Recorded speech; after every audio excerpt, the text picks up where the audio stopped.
Hey, what's up everybody, and welcome to the first installment of Animation Super Basics. This is going to be a series of videos covering the super basics of animation. We're going to be going over keyframes, how to create them, the way they work.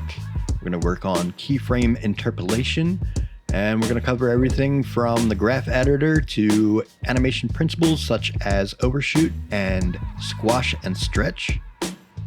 And in this episode, we're going to be talking about keyframes. It's going to be pretty basic. It's going to be really basic. It's how to create them, how to get rid of them if you don't want them. And we're going to be learning about Rove across time keyframes. All right, so let's get started. All right, so we're going to start off by creating a new composition here. Come on, there we go. We're going to call this main comp. And we're going to make this 1920 by 1080, 30 frames per second, and about 5 seconds. And hit OK. All right, so now we have our new composition here. All right, so first thing we're going to do is create a new text layer. So we're going to right click down here, go to New, Text, and we're just going to type in something. And we're going to hit V on the keyboard.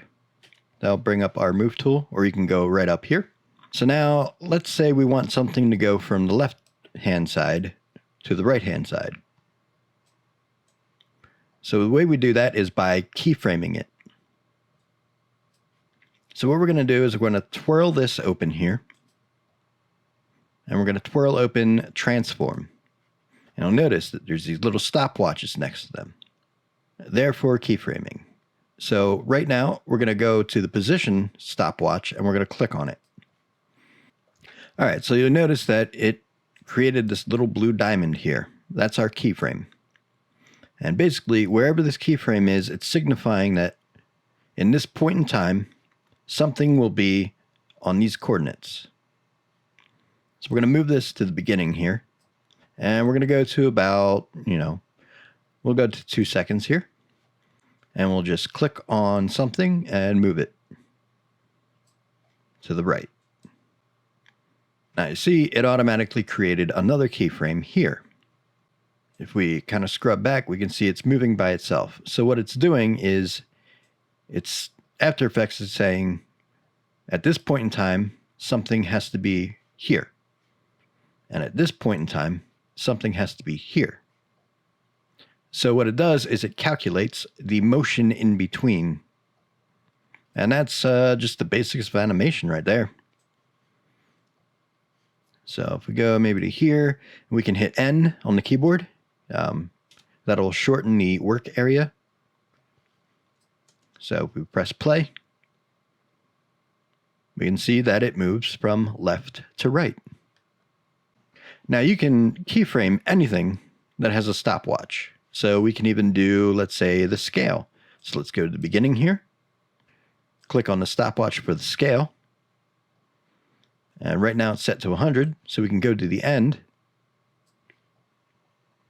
And we can type in 0 under the scale.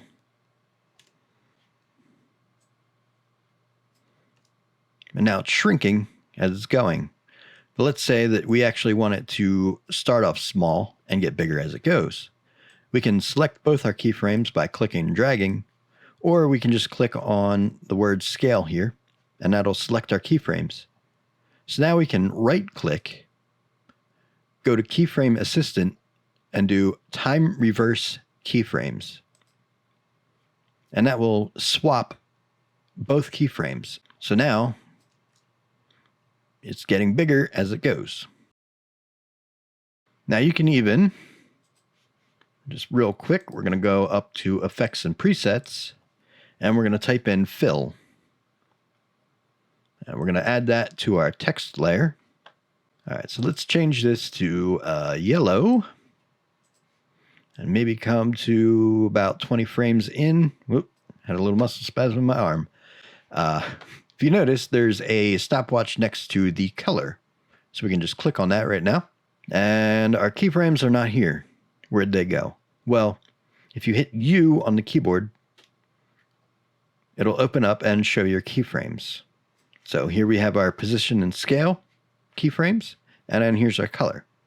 So we can go to maybe about 1 second and 15 frames. And let's just move this to a blue.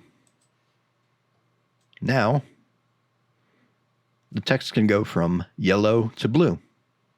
Another thing we can do here is if we click on our position, you'll notice these little circles. If we pull on them, you'll see that they're handles. And we can actually change the shape of the line. So now we have it animating along the curve rather than a straight line. Now let's say you want to add another position. Let's say right here you want it to come up to this corner right here. Maybe change this to wrap around like that. Play with these handles, kind of make it more of an even thing. All right, so let's play this back. Oh. But you notice that it moves fast and then slows down. That's because the amount of time it takes to get from here to here is a lot shorter than here to here. Let's say you want it to still have that same position, but move at an even speed. What we can do is take this middle keyframe here, right click it, and go to Rove across time. Now it moves in a consistent speed. So what we can do is we can even take this keyframe, and you'll notice as I point to the screen while moving this, like you can see it, if you notice, this keyframe right here is moving along with it. So it's ensuring that it will always be moving at a consistent speed.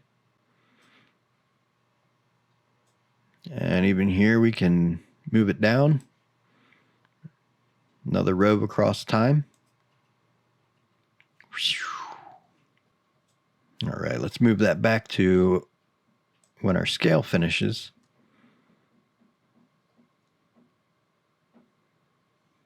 So, all right, so let's get rid of our fill here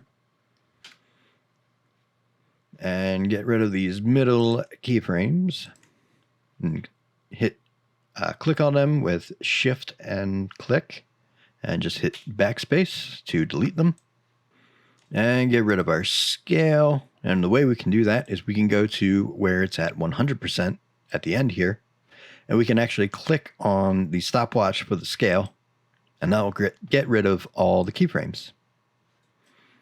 Now, if I undo that, if I go to the first keyframe where it's at 0 and delete the keyframes, it'll stay at 0. Go back here, boom. All right, so that was the first episode of this series. Very basic stuff. I mean, most likely you'll probably already know what a keyframe is and how they work, but you know, we got to start off at the ground level and work our way up. And it's going to get more complicated from here. Some of the tutorials might get a little bit longer, but I mean, there's really so much you can do on just keyframes. All right, so thanks for watching, and I'll see you guys next time.